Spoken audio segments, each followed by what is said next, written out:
Hi everyone, कैसे हो आप लोग। आई होप आप लोगों की स्टडीज़ बहुत अच्छी चल रही होगी। तो चलो अब उन स्टडीज़ को थोड़ा सा और अच्छा बनाते हैं। तो हम आज से क्या स्टार्ट करेंगे, आज से हम स्टार्ट करेंगे अपनी अकाउंट्स की रिवीजन सीरीज। आपको पता है आपका अकाउंट्स का एग्जाम अच्छा होना बहुत ज़रूरी है। Reason being it's your first exam and first exam acts as a confidence booster. तो अब without wasting any time let's start with the revision of our accounting standard 16, that is borrowing cost. सबसे पहले borrowing cost का meaning क्या होता है। हम कह रहे हैं हमें एक एएस पढ़ना है बोरोइंग कॉस्ट, तो बोरोइंग कॉस्ट का मीनिंग क्या है। Borrowing cost are interest and other cost incurred by an enterprise in connection with the borrowing of funds. It includes ancillary costs relating to borrowing such as processing fees. तो borrowing cost का बहुत simple सा meaning है। अगर suppose आपने किसी से loan लिया या कोई भी बोरोइंग करी तो उस पर आपकी क्या कॉस्ट आएगी। मेनली तो आपकी कॉस्ट आएगी इंटरेस्ट की, जो हम मेजरली एएस में पढ़ने वाले हैं, और कोई आपकी एंसिलरी कॉस्ट होंगी बोरोइंग से रिलेटेड, वो भी आपकी किस में कवर हो जाएंगी, एएस 16 में। तो अभी हमें एक और इम्पॉर्टेंट टर्म पढ़नी है, that is the meaning of qualifying asset. वो भी आपको इवेंचुअली पता चलेगा कि क्वालिफाइंग एसेट हम क्यों पढ़ रहे हैं। अ qualifying asset is an asset, tangible और intangible, that necessarily takes a substantial period of time to get ready for its intended use or sale. इस डेफिनेशन में आप देखोगे हर वर्ड बहुत इंपॉर्टेंट है। अभी हम एक एक वर्ड को डिस्कस करेंगे। सबसे पहले मैं बताती हूँ कि हम ये क्वालिफाइंग एसेट वर्ड पढ़ ही क्यों रहे हैं। तो ये नोट पढ़ो, borrowing cost directly relating to qualifying asset shall be capitalised, that is added to such assets. मतलब अगर हमने कोई भी क्वालिफाइंग एसेट से रिलेटेड क्या करी, बोरोइंग कॉस्ट करी, तो वो हमारी क्या हो जाएगी, उस एसेट में कैपिटलाइज हो जाएगी, मीन्स उसमें ऐड हो जाएगी। अब हमें देखना है एग्जैक्टली मीनिंग क्या है क्वालिफाइंग एसेट का। दोबारा से पढ़ते हैं। अ qualifying asset is an asset, tangible और इंटेंजिबल। टेंजिबल मीन्स जो आपके एएस 10 में कवर होते हैं, इंटेंजिबल मीन्स जो आपके एएस 26 में कवर होते हैं। तो हम दोनों टाइप्स के एसेट की बात करेंगे। That necessarily takes a substantial period of time. Substantial period का मीनिंग क्या होता है। Substantial means a longer period. It is generally 12 months is considered as a substantial period unless shorter or longer period is justified according to facts and circumstances. मतलब in general 12 months को क्या बोलते हैं, substantial period. लेकिन आपका 12 month से कम या ज़्यादा पीरियड भी सब्सटेंशियल पीरियड हो सकता है। It depends on facts and circumstances.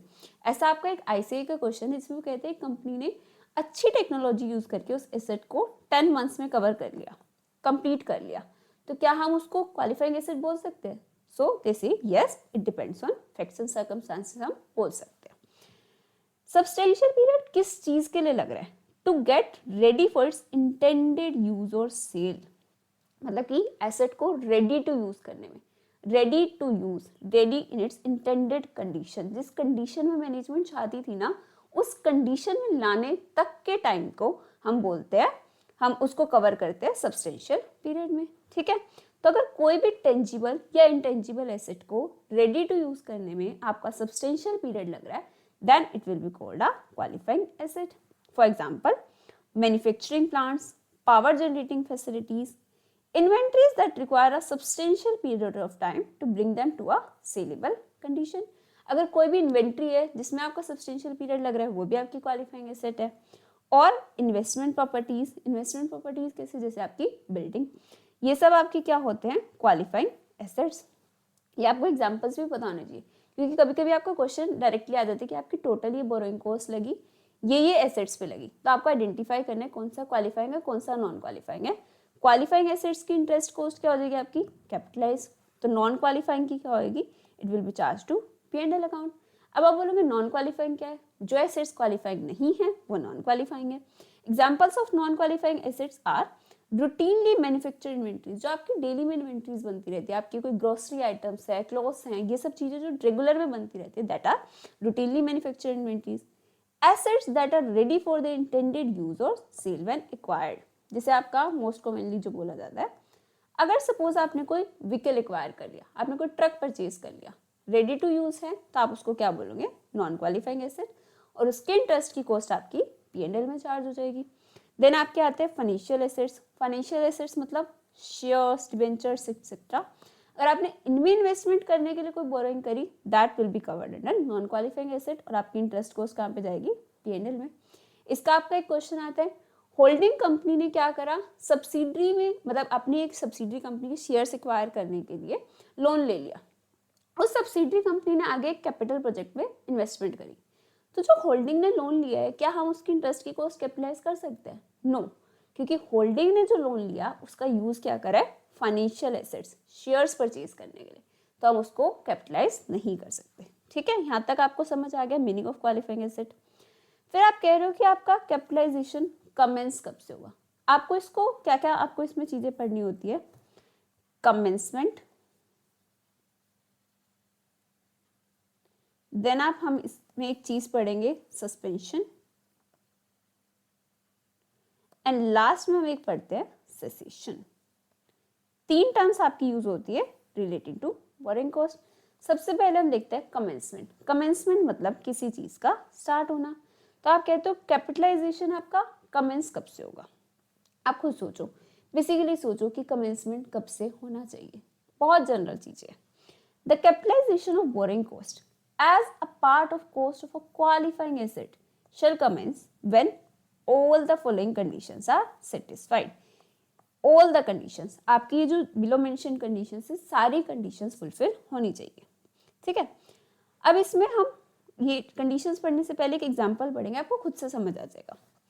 If an architect is hired for construction of a building, building के कंस्ट्रक्शन के लिए एक आर्किटेक्ट हायर करा, he is given ₹1 lakh as an advance on 1 August 2023। Advance दिया मतलब कि आपने एक्सपेंडिचर करा कुछ, कब से स्टार्ट करा, कब एक्सपेंडिचर, 1 अगस्त 2023 को। आउट ऑफ बोरोड फंड्स मतलब कि आपकी बोरोइंग्स भी हो चुकी थी, जब भी तो आपने बोरोड फंड से एक्सपेंडिचर करा ना। He will begin work after 1 month that is from 1 सितंबर 2023। आपका काम कब से स्टार्ट होगा, एक्टिविटी कब से स्टार्ट होगी, 1 सितंबर 2023 से। तो अब आप लॉजिकली सोचो, आपका इंटरेस्ट कैपिटलाइजेशन कब से होना चाहिए। इट विल बी 1 सितंबर 2023, क्योंकि ऐसे तो आप किसी को भी पैसे दे के रख लोगे, वो काम सपोज 7 महीने बाद 6 महीने बाद शुरू कर रहा है, तो आप उस पीरियड के इंटरेस्ट को कैपिटलाइज थोड़ी ना कर सकते हो। आप कहोगे जब आपकी तीनों कंडीशंस फुलफिल हो जाएंगी। क्या क्या, आपने एक्सपेंडिचर करा, expenditure for qualifying asset is being incurred, कहाँ से करा, बोरोड फंड से, boring cost are being incurred, and activities to prepare the qualifying asset is in progress। जब ये तीनों कंडीशंस फुलफिल हो जाएंगी तब से आप क्या करोगे, बोरिंग कॉस्ट कैपिटलाइज करना स्टार्ट करोगे। It includes technical and administrative work prior to commencement of physical construction. ठीक है, so in this case capitalisation shall begin from 1 सितंबर 2023। ये आपका एग्जांपल है, रीड करो। Borrowing costs incurred while land is under development are capitalized during the period in which activities relating to development are being undertaken. However, borrowing costs incurred while land acquired for building purposes held without any associated development activity do not qualify for capitalization. अगर suppose आपने सिर्फ एक land purchase करके रख लिया, आप कह रहे हो कि अभी आपने उसमें कुछ भी एक्टिविटी स्टार्ट नहीं करी बिल्डिंग बनाने की, तो आप उसका इंटरेस्ट अभी कैपिटलाइज नहीं कर सकते। जिस दिन से कंस्ट्रक्शन स्टार्ट होगी, कुछ फिजिकल एक्टिविटी स्टार्ट होगी उस लैंड पे, तब से आप क्या बोलोगे, आप इंटरेस्ट अपना कैपिटलाइज स्टार्ट कर सकते हो, कमेंस कर सकते हो। I hope it is clear. Next is suspension of capitalisation. Suspension मतलब होता है टेम्परेरीली किसी चीज को रोक देना, टेम्परेरीली सस्पेंड कर देना। तो आपको क्या देखना है कि वो जो टेम्परेरीली आपका काम रुका है उसका रीजन क्या है, जो टेम्परेरी सस्पेंशन हुआ उसका रीजन क्या है। Capitalization of borrowing cost shall be suspended during extended period in which active development is interrupted due to unexpected reasons। अगर आपका वो रीजन था अनएक्सपेक्टेड, एग्जाम्पल स्टे ऑर्डर, मतलब कि जब आपने काम स्टार्ट करा था ना तब आपको पता नहीं था कि ऐसा हो सकता है, तो अगर वो अनएक्सपेक्टेड रीजन से आपका काम स्टॉप हुआ है तो आप क्या करोगे, borrowing cost incurred during such period shall be charge to P&L account. Suppose आपको 2 महीने का स्टे ऑर्डर रहा, तो उस 2 महीने की कॉस्ट कहाँ पे जाएगी, आपकी P&L अकाउंट में। However, in case such extended period is required to prepare an asset for its intended use or sale, then borrowing cost shall be capitalized for that period as well। But अगर वो asset को बनाने के लिए required था, अब आप कहोगे एसेट को बनाने के लिए रुकना रिक्वायर्ड था, मतलब कि सस्पेंड करना जरूरी था काम, ऐसा कब होता है। Examples when borrowing cost is capitalized even during extended period। तो ये आपके एग्जाम्पल्स हैं कि कब आपका जो काम है वो सस्पेंड होना नेसेसरी होता है। First, extended period needed for inventories to mature। मतलब कि इन्वेंट्री को मेच्योर होने के लिए। एग्जाम्पल आपका अल्कोहल, राइस एक्सेट्रा, इनको मेच्योर होने के लिए टाइम लगता है। तो अगर वो रिक्वायर्ड था इन्वेंट्री के मेच्योर होने के लिए, तो उस पीरियड का इंटरेस्ट भी आप क्या करोगे, कैपिटलाइज करोगे। Second example, extended period during which high water levels delay construction of a bridge if such high water levels are common during construction period in the geographic region involved।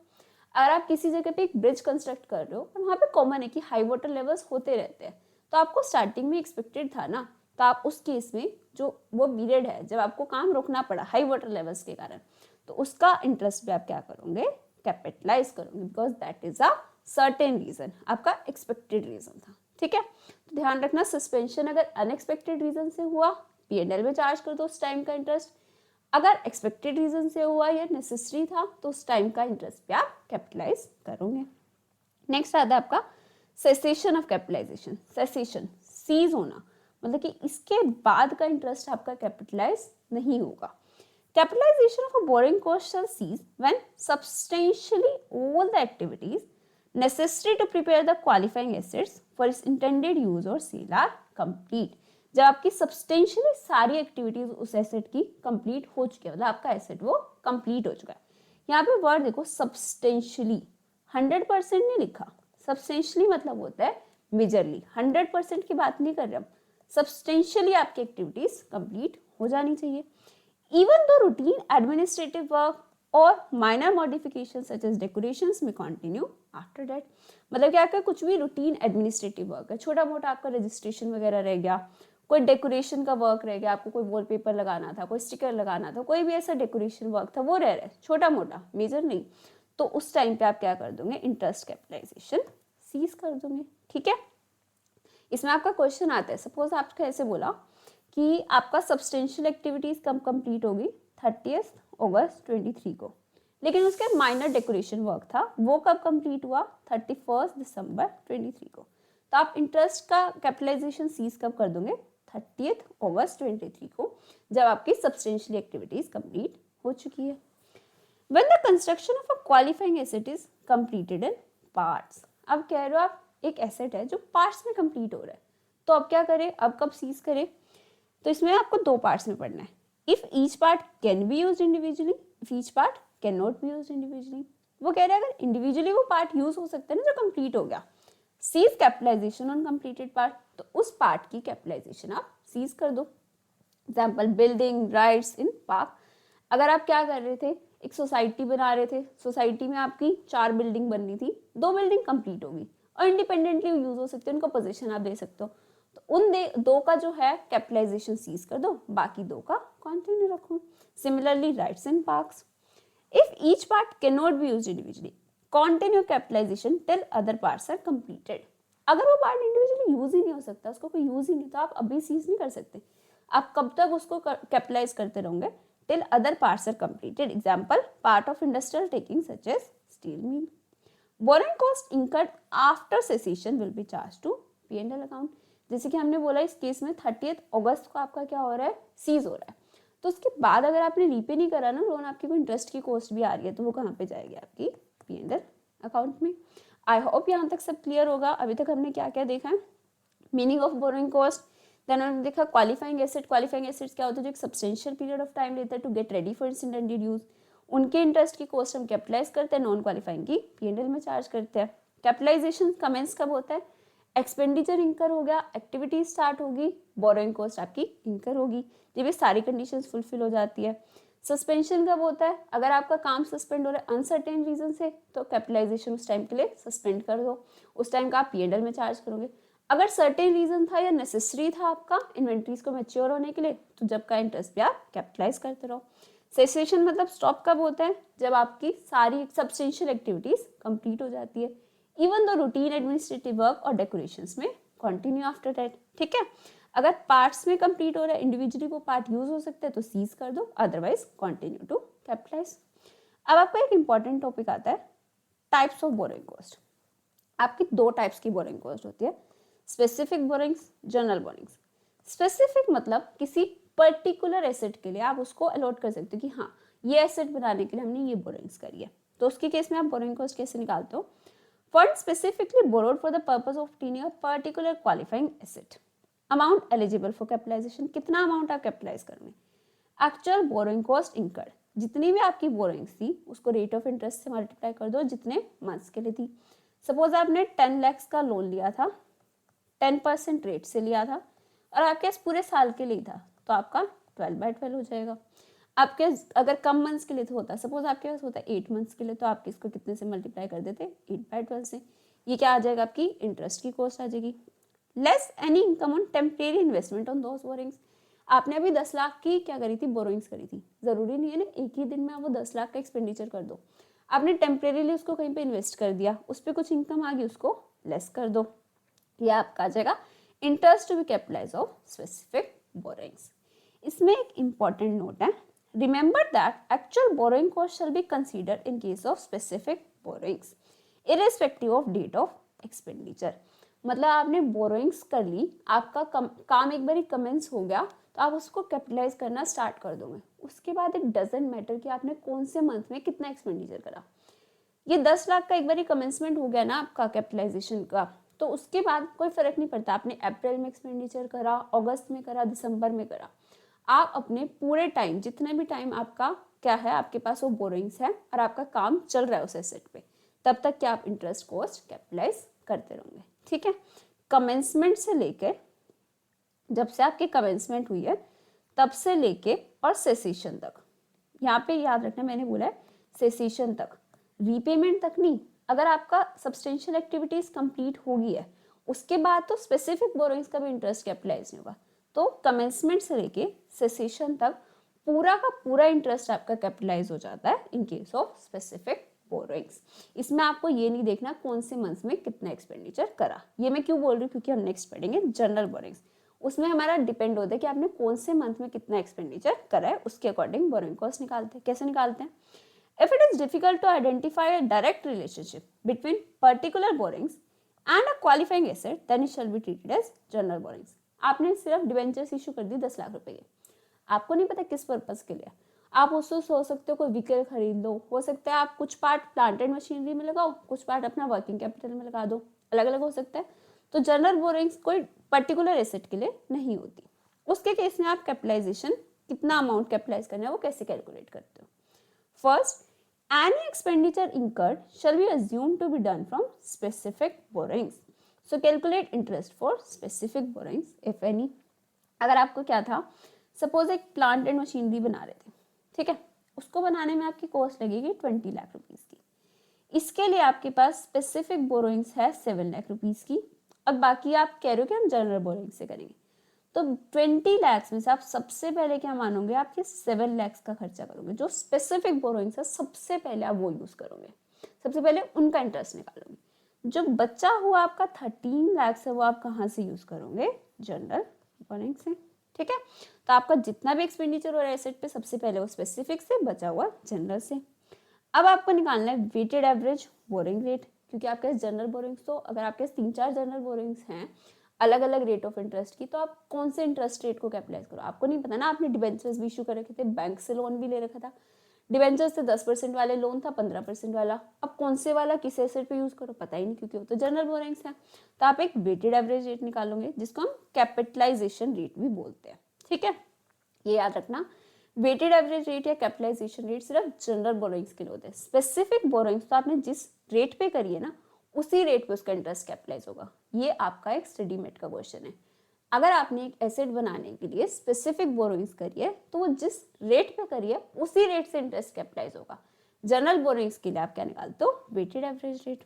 कैसे निकलेगा, total interest paid on general borrowings divided by weighted average general borrowings during the period. जितना आपने interest पे करा उसको किससे divide कर दो, weighted average general borrowings during the period.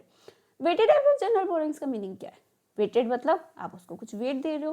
तो आपके पास जो भी जनरल बोरिंग थी उसका आप कितना वेट देते हो, मंथ्स का. आपके पास जो भी जनरल बोरिंग थी जितने मंथ्स के लिए रही, बाय 12. सेकेंड जो जनरल बोरिंग थी, months by 12 and so on.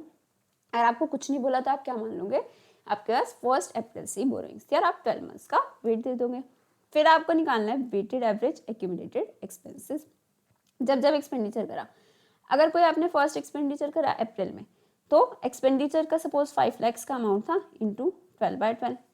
Second expenditure suppose आपने करा दिसंबर में, 1 दिसंबर को, तो आप क्या करोगे, सपोज आपने 3 लाख का एक्सपेंडिचर करा दिसंबर में करा, उसके बाद कितने मंथ्स बच रहे, 4/12। तो आप इन सबको ऐड करते जो आपके वेटेड एवरेज एक्यूमुलेटेड एक्सपेंसेस आ जाएंगे। अब आपको निकालना है calculate eligible interest on general borrowings. कैसे आएगा, आपके पास एक्सपेंसेस है, कितना खर्चा करा, किस रेट से कैपिटलाइज करना है, दोनों को मल्टीप्लाई कर दो। Weighted average accumulated expenses into weighted average borrowing rate. Total interest to be capitalise कितना होगा, इंटरेस्ट कैलकुलेटेड इन स्टेप 1 मतलब स्पेसिफिक बोरोइंग्स वाला plus interest calculated in step 4 general borrowings वाला, दोनों को ऐड कर दो, आपका क्या आ जाएगा, इंटरेस्ट टू बी कैपिटलाइज। ठीक है, बहुत इंपॉर्टेंट है आपका कैसे निकलता है, सबसे पहले कोई एक्सपेंडिचर हो रहा है स्पेसिफिक बोरोइंग से मान लो, देन जो उसके बाद एक्सपेंडिचर करा वो कहाँ से मानोगे, जनरल बोरोइंग से। स्टेप 1 क्या निकालना है आपको, weighted average borrowing rate, total interest incurred by weighted average borrowings. वेटेड एवरेज बोरोइंग्स मतलब बोरोइंग्स को मंथ से मल्टीप्लाई कर दो, जितने मंथ्स के लिए आपके बोरोइंग्स थी। थर्ड स्टेप में क्या निकालो, अपना वेटेड एवरेज एक्यूमुलेटेड एक्सपेंसेस, जितने भी एक्सपेंसेस हुए उनको मंथ्स का वेट दे दो। फर्स्ट एक्सपेंडिचर अगर अप्रैल में हुआ 12 मंथ्स का वेट दे दो, दिसंबर में हुआ 4 मंथ्स का, 1 मार्च को हुआ 1 मंथ का, और कुछ नहीं माना तो हमेशा मंथ की फर्स्ट डेट मानते हैं। अगर सपोज उन्होंने सिर्फ लिखा दिसंबर में कोई खर्चा करा तो आप क्या मानोगे, वो 1 दिसंबर को हुआ है। ठीक है, फिर जनरल बोरोइंग्स का इंटरेस्ट निकाल लो, दोनों को ऐड कर दो, आपका टोटल इंटरेस्ट भी कैपिटलाइज आ जाएगा। देन आपको क्वेश्चन में कभी कभी कहते हैं कि एसेट की एक एंट्री पास कर दो, तो आप एसेट की एंट्री कैसे पास करोगे, एसेट टू बैंक अकाउंट, जितना भी आपने एक्सपेंडिचर करा उस पर वो तो कैपिटलाइज होगा ही। आपका AS 10 एंड AS 26 में हम पढ़ते हैं कि कोई भी एसेट की आपकी जो भी कॉस्ट होती है वो कैपिटलाइज करते हो, plus interest calculated in step 5, ये भी तो हमने वही निकाला है ना, अमाउंट टू बी कैपिटलाइज, इसको भी ऐड कर दो, टोटल अमाउंट आपका कैपिटलाइज हो जाएगा एसेट टू बैंक अकाउंट। यहाँ तक आई होप क्लियर होगा। अगर आपको अच्छा लग रहा है तो प्लीज़ इस चैनल को सब्सक्राइब करना और वीडियो को लाइक ज़रूर करना, साथ में अपने फ्रेंड्स के साथ भी शेयर करना। अब हम देखते हैं इससे रिलेटेड कुछ इंपॉर्टेंट नोट्स। इंपॉर्टेंट लिखा है तो ये सीरियसली इंपॉर्टेंट है, क्योंकि ये आपके बहुत सारे क्वेश्चंस कवर करता है। फर्स्ट है, in case of specific borrowings interest shall be capitalised up to date of cessation only even if some interest is charge after date on such borrowings. जैसे अगर आपने बोला आपकी सेसेशन की डेट है 31 दिसंबर 23, यहाँ पे आपका सब्सटेंशियल एक्टिविटीज कंप्लीट होगी, लोन रीपे हुआ, आपका स्पेसिफिक लोन था, रीपे कब हुआ 31 मार्च 24 को, तो इस पीरियड का इंटरेस्ट आपका P&L में चार्ज होगा, कैपिटलाइज नहीं होगा, चाहे वो स्पेसिफिक बोरिंग्स थी। Working capital is not a qualifying asset, जैसे मैंने बोला था आपको एसेट्स में आइडेंटिफाई करना होता है कई बार कि क्वालिफाइंग है नॉन क्वालिफाइंग, तो working capital is non qualifying.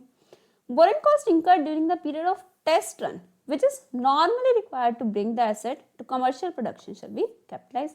अगर कोई टेस्ट रन है जो रिक्वायर्ड था उस एसेट को बनाने के लिए, तो उस टाइम की इंटरेस्ट आपकी कॉस्ट क्या हो जाएगी, कैपिटलाइज हो जाएगी। Boring cost pertaining to period during which marketing activities to sell the asset are still in progress shall not be capitalise as a part of cost of asset. Marketing activities हो रही है वो आपकी capitalise नहीं होती है, क्योंकि हमने देखा था to bring the asset to its intended use और कंडीशन, जब हम उसको इंटेंडेड मतलब रेडी टू यूज कर लेते हैं ना, रेडी टू यूज कंडीशन में आ गई, तब तक की इंटरेस्ट की कॉस्ट हम कैपिटलाइज करते हैं। उसके बाद अगर आप मार्केटिंग एक्टिविटीज कर लो, एसेट तो रेडी हो चुका ना, तो अब आप कैपिटलाइज नहीं करोगे, P&L में चार्ज करोगे।